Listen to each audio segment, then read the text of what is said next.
For Kitutu Chache South and a member of the Health Committee. And today I'm here to also disclose that there is something bigger than what you've been seeing on media about the Adani group. The Social Health Authority is about to aid some foreign companies to swindle Kenyans an amount totaling 104 billion Kenya shillings. And these companies are also associated with a said businessman from India. And I can tell you today that in the Health Committee, as a member of that committee, I have been asking the PS, Ministry of Health, to provide us with tender documents for the system that the ministry is trying to procure for the Social Health Authority, which will cost Kenyans 104 billion shillings. And the PS has not been able. Instead, they went on, just like what we saw with the Kenya Airports Authority, to do what is called single sourcing to companies that have never provided a social health authority system anywhere in the world.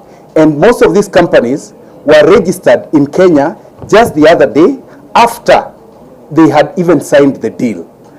So today, there is no clear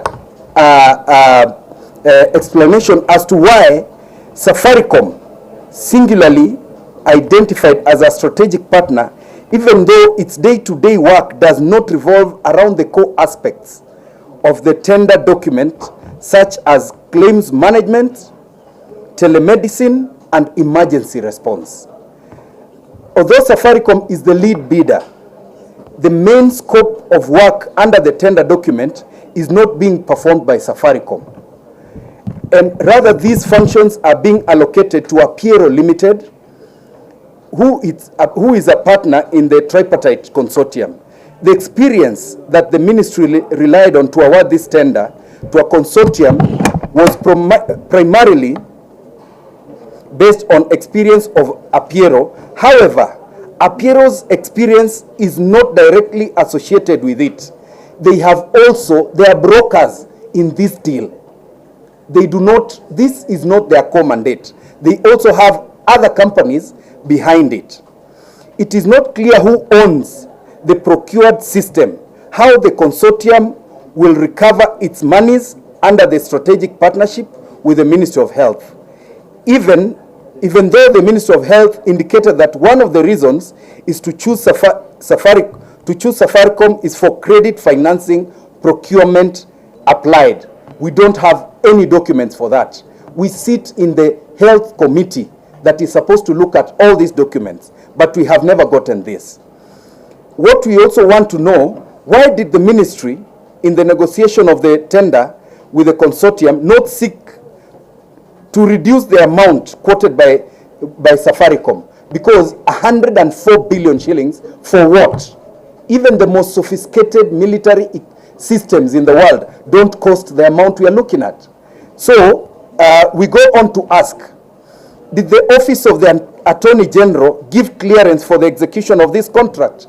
The Office of the Attorney General was not involved in this particular deal, which demonstrates the gravity of the matter in terms of the corruption involved. The Health CS never informed the Cabinet and National Treasury of this project as required in the Asset Disposal Act. In the Public Procurement and Asset Disposal Act, in relation to the contract of over 5 billion shillings. This was not shared with the Cabinet and the Treasury. And the other thing is that the ministry's choice of specially permitted procurement procedure and the National Treasury's approval of this method of procurement really in public interest? Is it in public interest, that is? Regulation 107 of the Public Procurement and Asset Disposal Act is categorical that the National Treasury may permit where such procedure is in public interest or interest of the national security. The two institutions did the two institutions use the SPP procedure and consider or compare it with methods procured that encourage openness and accountability in the procurement process? Absolutely not. And these companies have not provided a system of such magnitude anywhere in the world. Questions? Okay, now, again, I would like to state that I sit in the Health Committee.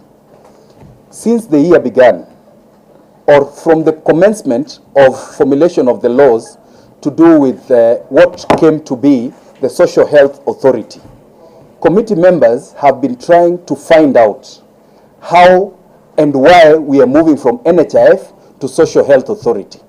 We have consistently been given ambiguous answers. And out of that, we went on to ask the ministry to give us what we call the procurement, the tender documents for this particular system. And they said they even advertised in newspapers. We asked them for newspaper cuttings. They were unable to produce. We asked them if they've ever done any public participation sittings anywhere in the country. They were not able to produce even photographs of a public participation for people within the ministry. People within the ministry. Nobody gave ideas, nobody gave their opinion. Even professionals from within the ministry never gave their opinion. And as you go further, you realize they are rushing to launch this thing on Tuesday so that this contract can come into effect before Kenyans can actually scrutinize it.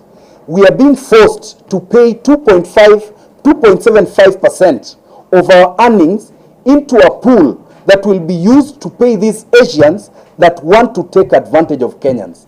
Did government or the ministry ask young Kenyans, Gen Zs in this country, who came up with the ideas of M-Pesa, ideas of Fuliza, ideas of Mshwari, to put up a system for this particular, for the ministry or for Social Health Authority, and they were unable? Why did they go out there to single source?